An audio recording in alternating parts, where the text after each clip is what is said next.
Dili lang kutob sa June 12 ultimatum ang paglimpyo sa tibuok dakbayan sa Sugbo kung dili magpadayon hangtod makabot ang gitinguha nga Singapore-like Cebu City matud sa mayor. Sayra nato ang detalye pinaagi ni ining report. Magsugod mismo sa kaugalingon sa matag tao, sa barangay ug sa tanan ang paghatag og katumanan sa gitinguhang paglimpyo sa dakbayan sa Sugbo. Reaksyon kini ni Mayor Mike Rama sa obserbasyon sa ubang mga kritiko nga lisod kabuton ang ultimatum nini nga sa dili pa moabot ang Hunyo 12 malimpyohan na ang Cebu City.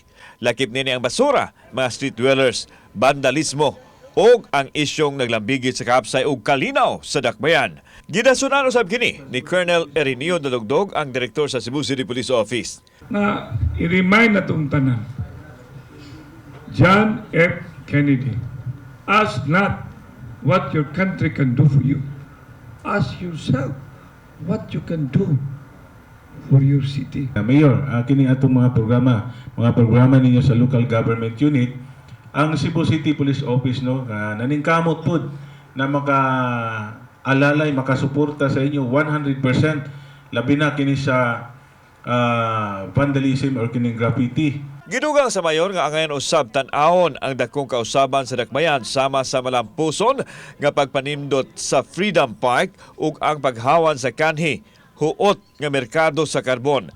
Wala hinuon mo detalye ang mayor kung natagba ba siya sa performance sa gitahasan sa responsibilidad lakip na ang mga barangay.